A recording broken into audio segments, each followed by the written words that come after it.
Un candidato presidencial asesinado frente a miles de personas, y nadie sabe quién lo mató. Una niña que desaparece en su cuarto, con la puerta cerrada, sin signos de violencia, y aparece 9 días después en el mismo lugar donde ya la habían buscado. Un desierto donde los misiles del ejército más poderoso del mundo caen sin explicación, y donde las señales de radio simplemente dejan de existir. 7 casos. 7 misterios que ocurrieron en territorio mexicano. 7 preguntas que el gobierno, la ciencia y la historia llevan décadas intentando responder, sin éxito. Y lo más perturbador no es lo que pasó. Es lo que se hizo para que nunca lo supiéramos. Quédate hasta el final, porque el último caso de este video, todavía no tiene respuesta. Y es posible que nunca la tenga. Era el 23 de marzo de 1994. Luis Donaldo Colosio, candidato a la presidencia de México por el PRI, llegó a Lomas Taurinas, un barrio humilde de Tijuana. Miles de personas lo esperaban. Había discurso, música, banderas. Y entonces sonaron los disparos. El asesinato de Luis Donaldo Colosio ocurrió el miércoles 23 de marzo de 1994 a las 17:12 horas. Su muerte se considera el primer magnicidio en México desde el asesinato de Álvaro Obregón en 1928. En segundos, un hombre llamado Mario Aburto fue detenido en el lugar. Las autoridades declararon que actuó solo.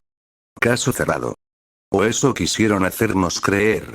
Porque desde el primer día, algo no cuadraba. Las inconsistencias sobre la trayectoria de los disparos y la distancia entre Mario Aburto y Colosio abrieron la hipótesis de un segundo tirador.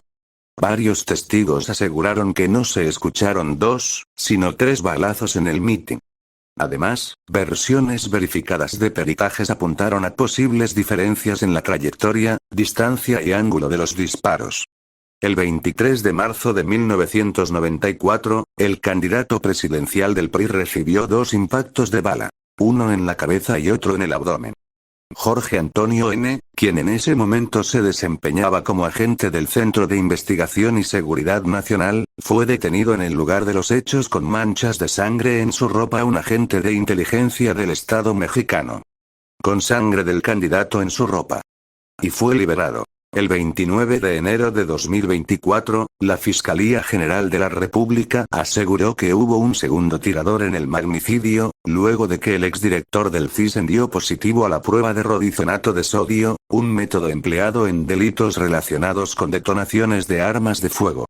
La fiscalía destacó que testimoniales ratifican su detención cuando traía la ropa manchada con sangre del candidato, y que se encuentra debidamente probado que el CISEN de la Secretaría de Gobernación mandó al acusado para que estuviera en el lugar de los hechos, para después encubrirlo y sacarlo de Tijuana de manera urgente y subrepticia. 32 años después, Mario Aburto permanece como el autor material, confesó, pero la sombra de una conspiración institucional y la participación de agentes de inteligencia mantienen el caso en el ojo del huracán. Un magnicidio con testigos, con cámaras, con miles de personas presentes. Y hasta hoy, nadie ha sido condenado. Si el asesinato de Colosio fue el primer magnicidio político moderno en México, lo que ocurrió un año antes fue algo igual de grave, y mucho más oscuro. El asesinato de Juan Jesús Posadas Ocampo, cardenal de la Iglesia Católica y obispo de Guadalajara, ocurrió el 24 de mayo de 1993 a las 15:45 horas, luego de ser acribillado en el estacionamiento del Aeropuerto Internacional de Guadalajara. La versión oficial fue simple. 2 cárteles rivales, los Arellano Félix y el del Chapo Guzmán, se encontraron en el aeropuerto. Se desató un enfrentamiento. El cardenal quedó en medio. Una terrible confusión. Pero había un problema con esa historia. El dictamen forense desmintió a las autoridades. Los 14 balazos que recibió el cardenal habían sido disparados a quemarropa. No fue fuego cruzado. Fueron disparos directos, controlados, desde muy cerca. Alguien lo ejecutó mirándolo a la cara. Las investigaciones revelaron que los 57 tiros nunca cruzaron de un lado a otro, sino que fueron disparados directamente contra los tripulantes del vehículo. Además, los disparos fueron hechos en forma directa, a muy corta distancia y en dirección de arriba a abajo. A medida que avanzaban las investigaciones era más evidente que el cardenal había sido ejecutado de forma directa e intencional, pero se pone cada vez más misterioso. Porque hay algo que el gobierno nunca explicó. Un amigo del cardenal desde la infancia declaró ante el Ministerio Público que en una reunión que tuvieron el 5 de mayo de 1993, apenas 19 días antes del asesinato, Posadas Ocampo le reveló que había acudido a Los Pinos a una comida en la que le hicieron propuestas para no interferir en ciertos asuntos. Sin embargo, el cardenal estaba dispuesto a hacer pública información que tenía en su poder.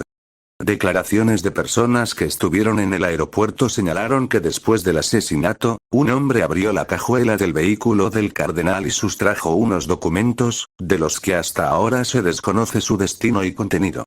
¿Qué había en esos documentos? ¿Qué sabía el cardenal Posadas Ocampo que lo hizo tan peligroso?